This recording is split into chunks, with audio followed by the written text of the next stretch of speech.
Hi, I'm Jen Romolo, your host with The American Dream. Right now I'm walking down the iconic Logan Boulevard in Logan Square of Chicago, getting ready to meet Will Quam for our interview today. Will runs Brick of Chicago. It's a local tour that goes through different neighborhoods of Chicago, discussing the different types of bricks and the history surrounding them.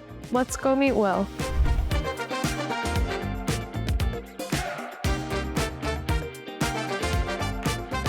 Thank you for meeting with us. Thanks for having me. So glad to be here. So how did you start Brick of Chicago? What was the impetus for it?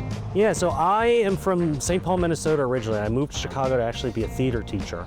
And I taught all over the city and, was sort of just blown away by the size of the city compared to where I grew up. And you notice all these sort of same building types, bungalow after bungalow after bungalow. And I started to notice that the brick is what made each one unique.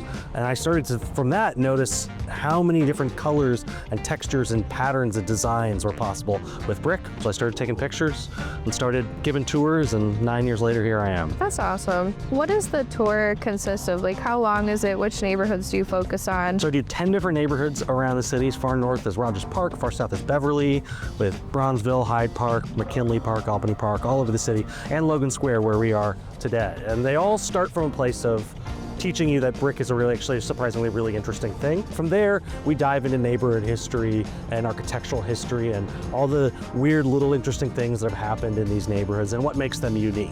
So what is your most interesting brick fact? My most interesting brick fact, with Chicago specifically, is that in Chicago at one point, 11% of all the brick made in the entire United States was made right here in Chicago. Yeah, we made a lot of brick, and of that brick, it all stayed right here because nobody else liked it. Our brick in Chicago was considered to be the ugliest brick in the entire country. And so when we look at a wall like this, with this beautiful red brick on it, that brick's not from Chicago. Oh. But right behind it is the local brick from Chicago. The brown brick on the side. The brown brick on the side, exactly, hidden away from sights. And everything on the front of the buildings is something nicer brought in from somewhere else. Okay, so today we're going to visit 4 different locations on your tour. Which locations are we visiting? First, where we're standing here, this is Minikirken Norwegian Lutheran Church. Then we're going to go to a apartment tower built in 1926, go to a limestone 3-flat from 1906, and then a massive, beautiful gray stone, also from 1906. Great.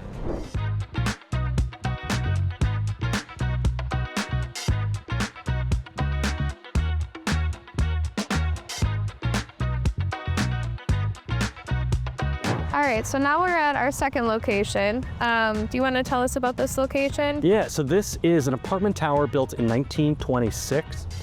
And this brick is totally different from that red brick we just saw on our 1908 church. Yeah. This, you can see, has so much more going on. Yes. Tons and tons of texture and a lot of variation in color too, because this was the next big fashion change. So you get a really high range of colors, of blues and oranges and yellows and greens that then get mixed together on the wall, where it looks like, mostly brown or orange brick wall, but the idea is it's more like autumn leaves. It's a natural scene with texture and a color variation that makes it more visually interesting.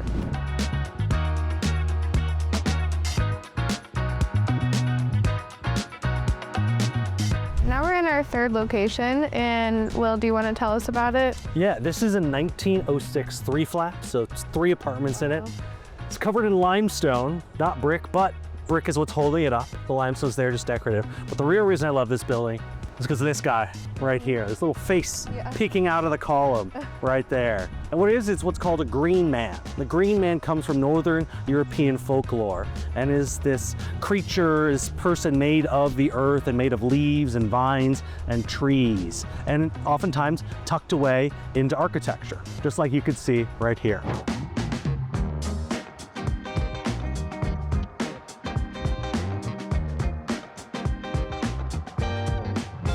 All right, we're at our final location now, which also happens to be my dream house. Right? Well, what do you have to tell us about this home?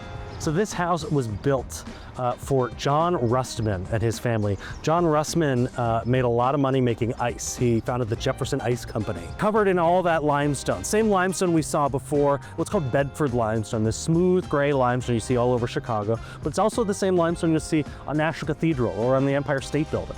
Here, it's all these incredible custom carved designs. But what I really love about it too is, you look at the side of the building, none of that Chicago common brick. Right, It's yeah. all that much nicer, more expensive brick. That building as well. That does too. Yeah. Because it's a corner building here, Right. they brought the same Right. brick all the way around. It's still a lot more expensive than that Chicago common brick. Yeah. Yeah. Thank you so much, Will. Thank you. Again, I'm Jen Romolo, the host of American Dream, and this is Will Quam with Brick of Chicago, and we'll see you next time. Thank you.